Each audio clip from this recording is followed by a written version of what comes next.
Ndugu waandishi wa habari, tumeitana hapa leo tarehe 22 muda huu ambao ni jioni, ili nifafanue kwenu mambo machache. Jambo la kwanza muhimu ni kuhusiana na kukamatwa kwa makamu mwenyekiti wa Chama cha Demokrasia na Maendeleo, yeye na wafuasi wake, katika eneo ambalo mimi mkuu wa mkoa ninahudumu, mkoa wa Dar es Salaam, katika eneo la Kariakoo. Imetokea malalamiko yaliyoletwa na chama hicho kuonyesha kwamba jeshi la polisi limetumia nguvu kubwa sana kuweza kuoppress. Naomba nifafanue jambo moja, ndugu waandishi wa habari, kwamba ifike wakati sisi kama Watanzania tuwe very serious na tunachotaka kukifanya.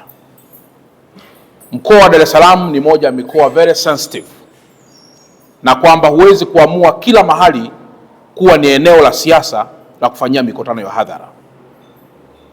Tumekwisha zungumza mara kadhaa kwamba eneo la Kariakoo ni eneo ambalo ni la wafanyabiashara na ni eneo ambalo lina attract wafanyabiashara kutoka pande nyingi za Tanzania na hata nje ya Tanzania ili kuja kufanya biashara kwenye maeneo hayo.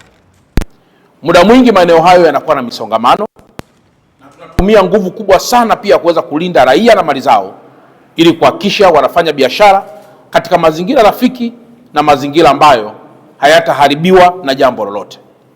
Tunapogeuza viunga vya Kariakoo kuwa ni maeneo ya mikutano ya kisiasa, inaweza ikapelekea kuleta vurugu, jambo ambalo tunaweza kusimamisha biashara na taifa likakosa kodi. Nitumie nafasi hii kusema na kuonya tena kwamba tukiruhusu tabia hizi ambazo si sawa, tunaweza siku moja tukajikuta mikutano ya hadhara inafanyikia makanisani, mikutano ya hadhara inafanyikia misikitini, mikutano ya hadhara inafanyikia kwenye mahospitali, na mikutano ya hadhara inafanyikia kwenye maeneo ambayo hayajakusudiwa.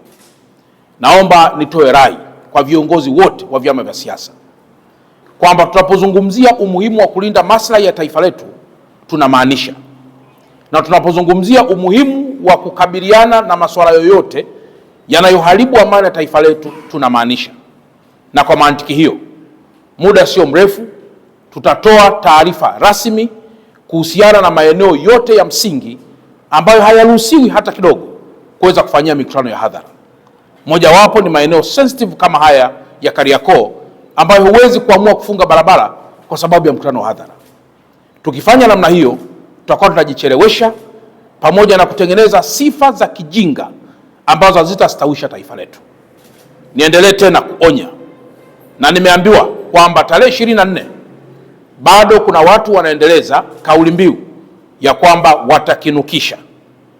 Naomba niwape rai, ndugu waandishi wa habari, ya kwamba naamini statement ya kukinukisha haiwezi kutokea kama haupo tayari kunuka.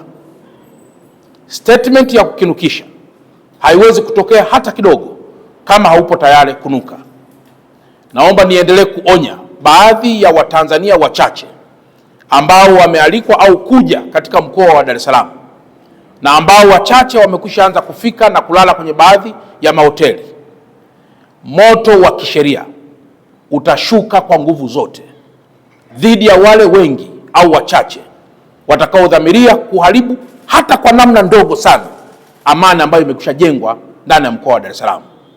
Tumesema kutoka sasa na kuendelea, mikono yetu inawasha sana katika kuhakikisha amani hii haivurugwi hata kidogo. Tumefika wakati tumeanza kuleta mizaha ambayo si taswira njema kwa taifa letu. Tunafanya mizaha ya kutafuta sympathy kwa mataifa ya ndani na mataifa ya nje, lakini lazima tufahamu kwamba the secret of success always is consistency to the purpose. Kama hautaelewa unakoelekea, lazima utapotea tu. Lakini kwa kuwa taifa limekwisha seti dira ya wapi tunataka kuelekea, sote tufuate hapo. Kwa hiyo kilichofanyika na jeshi la polisi ndani ya mkoa wa Dar es Salaam chini ya SACP Mlilo, ZPC wa kanda maalum ya Dar es Salaam, naunga mkono sana, na kwamba kiongozi yoyote ambaye hatatii sheria na matakwa yote yaliyowekwa ashughulikiwe kwa mujibu wa taratibu. Viongozi hawa kama wamekamatwa naamini watakuwa kwenye mikono salama na watawajibika kujibu kwa mujibu wa taratibu kama ambavyo ilipaswa kuwa.